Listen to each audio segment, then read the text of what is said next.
এখানে গণতান্ত্রিক যুক্ত ফ্রন্টের পক্ষ থেকে আমরা এসেছিলাম। বিশেষ করে বিএনপির চেয়ারপারসন প্রয়াত বেগম খালেদা জিয়ার মৃত্যুতে বিএনপির ভারপ্রাপ্ত চেয়ারম্যান জনাব তারেক রহমান, তার পরিবারবর্গ এবং বিএনপির নেতৃবৃন্দের সাথে শোক এবং সমবেদনা জানানোর জন্যে ইতিপূর্বে আমরা এসেছিলাম, শোক বইয়ে স্বাক্ষর করেছি। আজকে সশরীরে এসে তার সাথে সাক্ষাৎ করে আমরা তার এই শোকাহত সময়ে আমরা তার প্রতি সমবেদনা জানাতে এসেছিলাম। মূলত সেটাই উদ্দেশ্য ছিল। কিন্তু তারপরেও তো এখানে উনিও কিছু কথা বলেছেন, আমরাও কিছু কথা বলেছি। যেটা উনি বললেন ওনার কথা, সেটা হলো যে বাংলাদেশ এই ২৪-এর গণ অভ্যুত্থানের পরে একটা নতুন পরিস্থিতি, নতুন একটা সুযোগ আমাদের সামনে তৈরি হয়েছে।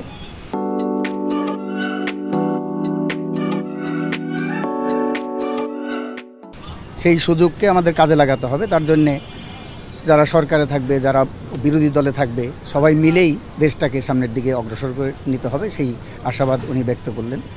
আর বললেন যে যদি জনগণ আমাদেরকে ম্যান্ডেট দেয়, আমরা ওনার কিছু প্ল্যান পরিকল্পনা সেগুলোর কথা বললেন। কারণ ২৫ তারিখে উনি এসেই বলছেন যে আই হ্যাভ এ প্ল্যান, সেটা উনি কিছু ব্যাখ্যা করেছেন, ২-৩টা পয়েন্ট। আর বাকি বিষয়গুলো তো বিস্তারিত আছে, সেগুলো তুলে ধরবে জাতির সামনে ওনাদের নির্বাচনী ইশতেহারের মধ্যে।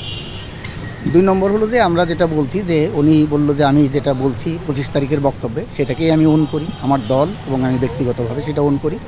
কারণ 19৭-এর যে মুক্তিযুদ্ধ, সেটা হলো আমাদের ভিত্তি। মুক্তিযুদ্ধকে বাদ দিলে, ৭১কে বাদ দিলে বাংলাদেশের অস্তিত্ব থাকে না। কাজেই মুক্তিযুদ্ধ আমাদের ভিত্তি এবং ৯০-এর গণ অভ্যুত্থান এবং ২৪-এর গণ অভ্যুত্থানের যে আকাঙ্ক্ষা, সেই আকাঙ্ক্ষাকে ধারণ করেই আমরা নতুন যে বাংলাদেশ, একটা কল্যাণ রাষ্ট্র বাংলাদেশ, সেটা গড়ে তুলতে চাই। সেই কথাটা উনি এখানে বললেন।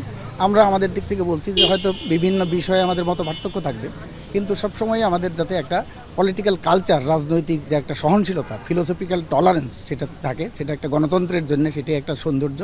গণতন্ত্রের জন্য দুটো বিষয় লাগে, একটা হলো যে রাজনৈতিক সহনশীলতা, আর একটা হলো যে নির্বাচন, একটা সুষ্ঠু নির্বাচন, জনপ্রতিনিধি নির্বাচন। এই দুইটারই গত ৫৪ বছরে বাংলাদেশে ঘাটতি ছিল, সেটা হয় নাই। সেইটা এই সুযোগটা যাতে আমরা কাজে লাগাতে পারি।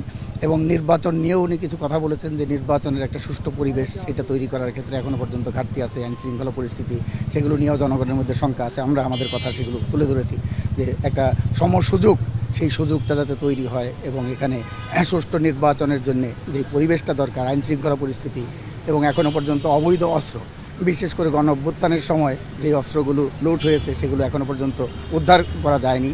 এবং নির্বাচনের আগে থেকেই আমরা বিগত দিনে দেখেছি যে বৈধ অস্ত্র, সেই অস্ত্রগুলো জমা নিয়ে নেয়। এখনও পর্যন্ত সেই ব্যাপারে কোনো ইনস্ট্রাকশন সেগুলো নাই। উল্টো আমরা দেখলাম যে বিভিন্ন জনকে নতুন করে অস্ত্রের যে লাইসেন্স, সেই লাইসেন্সগুলো দেওয়ার যে সিদ্ধান্ত, সেই সিদ্ধান্ত অন্তর্বর্তীকালীন সরকার নিয়েছে। সেইগুলো সম্পর্কে আমরা আমাদের কনসার্নগুলো তাকে জানিয়েছি, উনিও এগুলোর সাথে একমত পোষণ করেছে। এবং আমরা বলছি যে যাতে এই ১৯৭১ সালের মুক্তিযুদ্ধের যারা বিরোধিতাকারী, সেই শক্তি যাতে আগামী দিনে বাংলাদেশে রাজনীতির মধ্যে কোনো ধরনের যে ভূমিকা, সেই ভূমিকা না রাখতে পারে, সেটা আমরা সবাই মিলে যারা মুক্তিযুদ্ধের প্রকৃত চেতনাকে আমরা ধারণ করি। আমরা বলেছি যে ১৯৭১ সালের মুক্তিযুদ্ধের যে চেতনা, বিগত ১৬ বছরে এই আওয়ামী লীগ তারা এই মুক্তিযুদ্ধকে সাইনবোর্ড হিসেবে একটা মুক্তিযুদ্ধের চেতনার বাণিজ্য করেছে। কাজেই আমরা আজকে এই ২৪-এর পরবর্তী সময়ে মুক্তিযুদ্ধের প্রকৃত চেতনা, সেই চেতনা বাস্তবায়নের লক্ষ্যে আমরা অগ্রসর হব, এই কথা আমরা বলেছি।